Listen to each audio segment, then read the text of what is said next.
What's up, cool people? I'm Matt Conroy. Welcome back to our Bible study. So now we're looking at Exodus 17. Last chapter, people were complaining about a lack of food in the wilderness, and God provided. End of story. I mean, there's a little more to it than that. The people didn't exactly trust God and or Moses' commands. So, they did things that went against what they were told and realized quickly that, oh, hey, this isn't working. Maybe we should just stick to what we were told. So anyway, here we go. Let's hop right in. Exodus 17. At the Lord's command, the whole community of Israel left the wilderness of Sin and moved from place to place. Eventually, they camped at Rephidim, but there was no water there for the people to drink.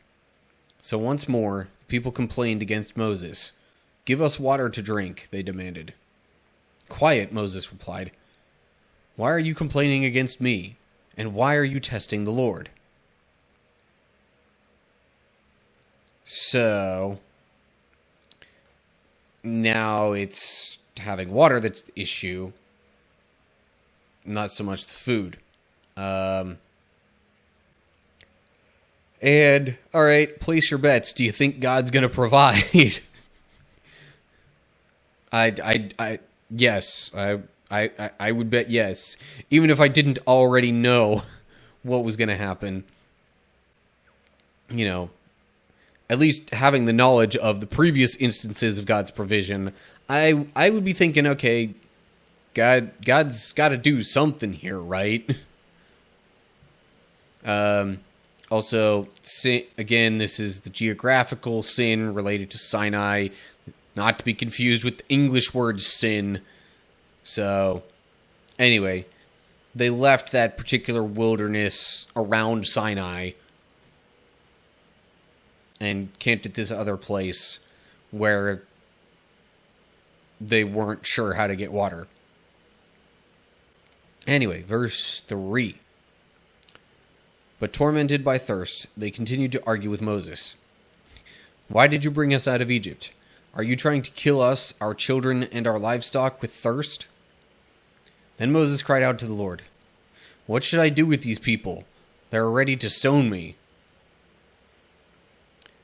And again, with the questioning the deliverance from Egypt, as if they've forgotten all the slavery and such. But I guess when push comes to shove, most people prefer the idea of being alive, even if it's a hard life, over dying. Yeah, and Moses' frustration with the people is understandable. Because, how many times now have they asked why they were brought out of Egypt and, doubted God's provision? I imagine God even had a hint of that frustration too. Anyway, verse 5. The Lord said to Moses, "Walk out in front of the people. Take your staff, the one you used when you struck the water of the Nile, and call some of the elders of Israel to join you. I will stand before you on the rock at Mount Sinai. Strike the rock, and water will come gushing out. Then the people will be able to drink." So Moses struck the rock as he was told, and water gushed out as the elders looked on. Moses named the place Massah, which means test, and Meribah, which means arguing, because the people of Israel argued with Moses and tested the Lord by saying, "Is the Lord here with us or not?" So, kind of interesting that, it says Moses gave it two names, essentially. We usually tend to think of places only having one name, but I guess counterpoint to that idea is take take, for example, New York City being called the Big Apple. Yeah, I realize that's more of a nickname than, a fully fledged name. But again, like, the people were very literal with their names, and it was just, in those times, having a name for a place was much more of a sign of what happened there, more so than it was trying to be like, yeah, here's, this place, and what do we call it? And, like, not even so much trying to come up with any kind of genuine or original name for all time for the place. I mean, even nowadays, names have particular meanings anyway. We just tend not to think about that too much. But anyway, there was a footnote over here at Mount Sinai.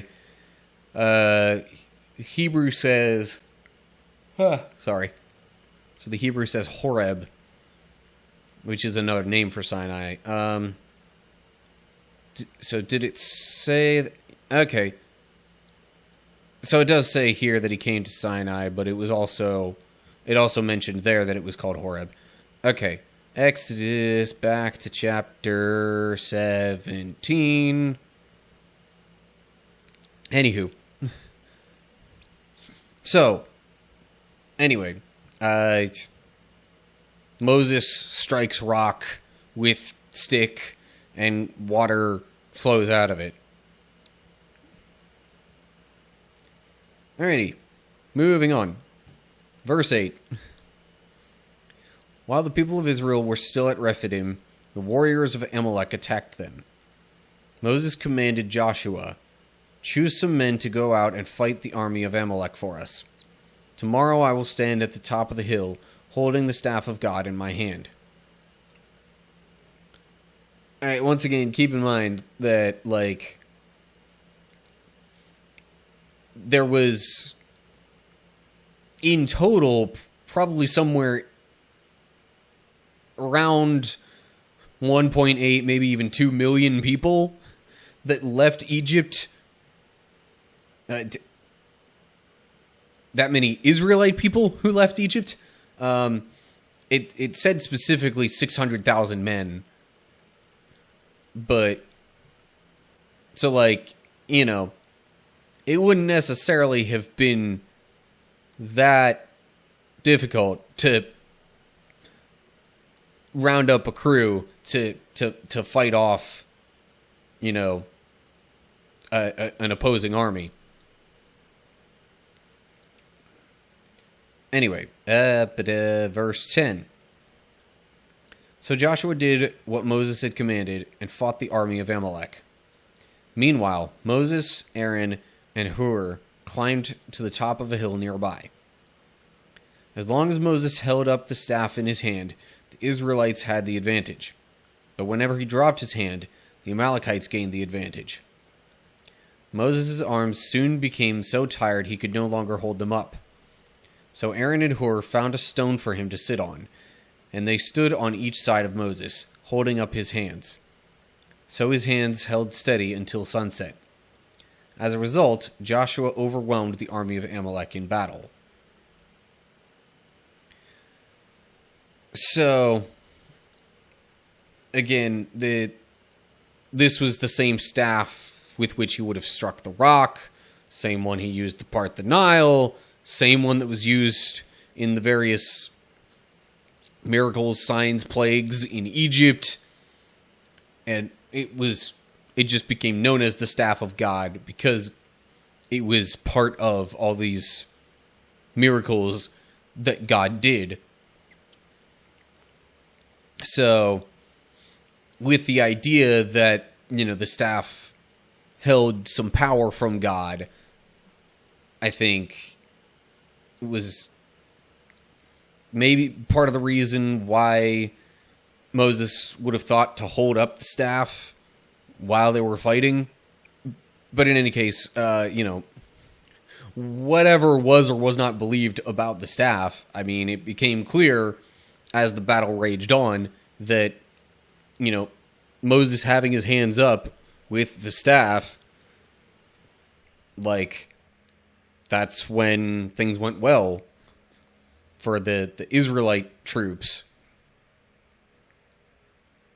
So eventually, once he got tired, Aaron and this other guy, Hur, just decided, all right, we're going to help you hold your hands up so our army, our troops can win this.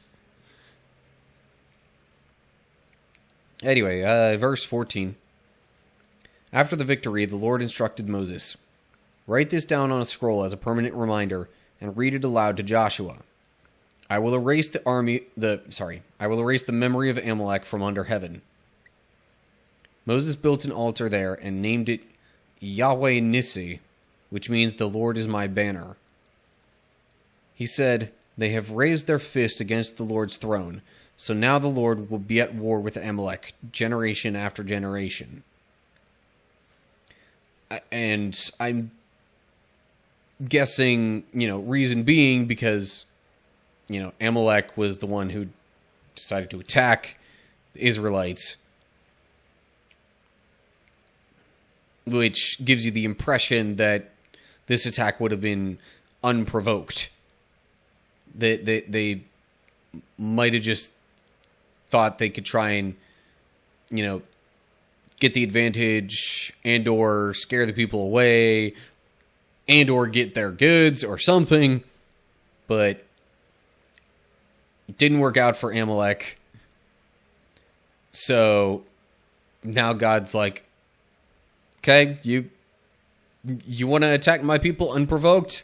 You're asking for trouble. Footnote here, or hands have been lifted up to the Lord's throne. So instead of saying they have raised their fist again, it was hands have been lifted up to the Lord's throne.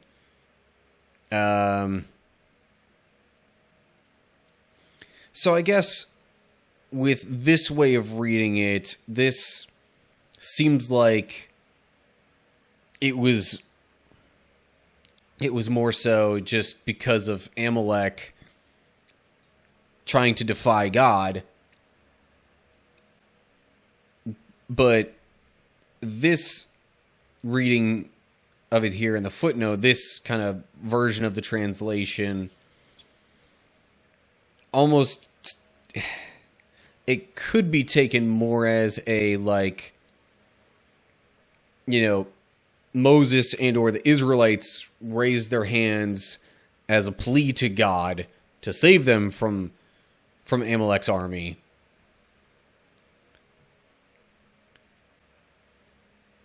But it also could be, seen as the way that it's read here, even with the footnote wording.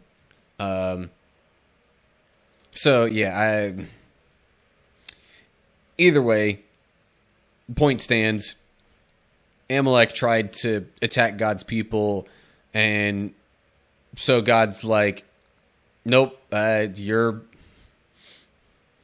you done goofed.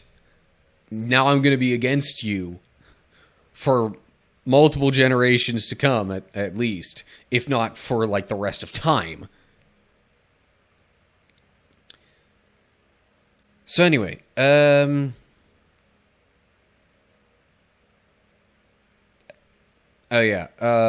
guess that kind of being generation after generation, possibly, until the memory of Amalek is erased.